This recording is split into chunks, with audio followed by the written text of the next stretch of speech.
Welcome back to a new Lead with Confidence. I'm your host, JP Warren. If this is the first time you're tuning in, these are 10 minutes or less daily episodes on how you can strengthen your soft skills. And soft skills is our ability to connect, communicate, and influence others. And why is it so important? Because that's 85% of our career success. So in this next 10 minutes, I'm going to give you frameworks. Today, we're talking about how to build your network properly and who you should be connecting with. All right.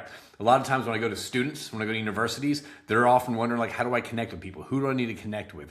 Like, how do I build my network? And even when you get to a professional level, right? Oftentimes people stay in their roles for years and years and years. And then when it's time to build their networks, they just don't know where to go on how to do things, right?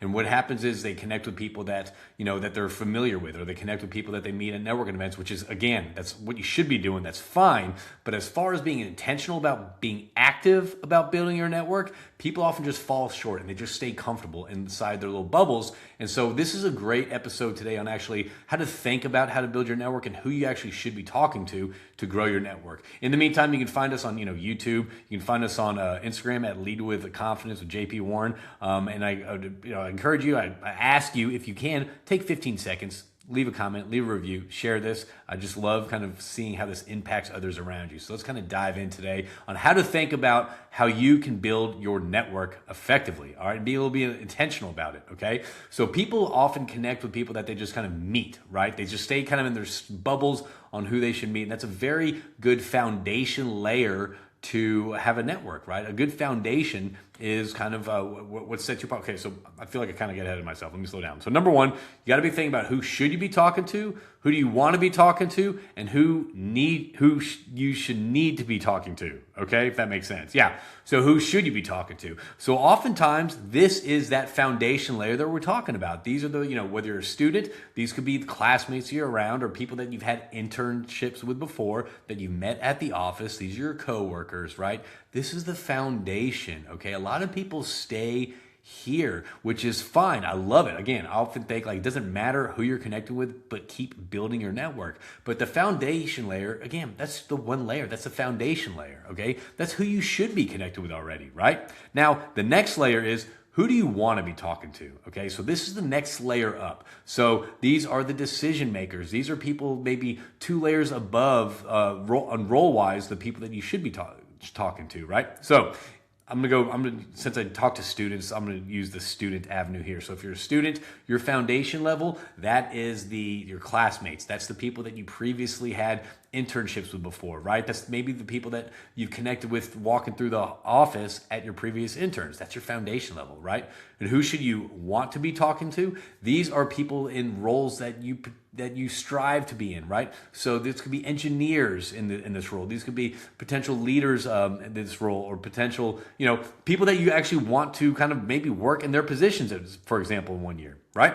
And so the last layer is the one that not a lot of people shine a lot of light on, but this is people that you need to be talking to. These are people that you see maybe on LinkedIn that there's maybe some information you get. So if you're a student, these are the HR recruiters. These are the talent developers. These are the people that you probably need to be talking to further your career. So whether you're trying to get information from them, whether they can be inspiring to you, or whether they're decision makers at the company at this higher level, these are the people you got to focus on to. So the next time you open up LinkedIn and you're connecting with someone, or the next time you actually thinking about who I need to connect with, start bucketing these different groups, right? Is it a foundational level of your network? Is it someone that you probably want to be connected to? These are other decision makers, other people, maybe your peers at other companies, same level, same responsibilities, same roles. It's often good to do that just to kind of like share knowledge, share information, and maybe if you're stuck on a challenge, like who you can kind of lean in on to once you start building out your network. And the last one is who you want to be connected to. These are the decision makers. These are the people with information that you can learn from. This is your aspirational circle, the people that you want to be around to actually further your career, help make decisions, or help get your project or your vision across the board. So again, think about who you're connected with and why you're connecting with them. Foundation, should you be talking to them? Do you need to be talking to them, or do you want to be talking to them? Okay, that's a very gray area, but it's just a way to think about, are you leveling up your circles whenever you are networking? I often think that there is truth that we're the average of the 5 people we're surrounding ourselves with. So continue to try to build your network with more aspirational circles. Circles that want to see you grow, want to see you thrive. Circles that have been successful and they want to mentor and bring people under them and kind of have them succeed as well. All right, so that's what we have today. And to wrap it up, let me see if I have any other notes. So again, the audit is most people are very heavy on the should. They're kind of light on the want, and they completely skip the need layer of their networks. All right, so identify one person this week that is in that need category, connect with them. And again, when you're connecting with them, lead with curiosity. Don't have a blanket copy paste message that you're sending to everyone else. So that's what we have today on Lead with Confidence. And again, thank you for tuning in. Think about your networks as you're building it. Always try to build a more aspirational circle around you. I have found that whether times are tough, or whether you're succeeding at something, or whether you just have questions about whether it's career path, or maybe it's an idea, maybe it's, hey, how does this pitch sound? I'm about to go have a meeting. How does this sound? They will often challenge you and give you honest feedback, and they want to see you succeed. So go out there, continue to build your network. I often say this: don't build your network when you need your network.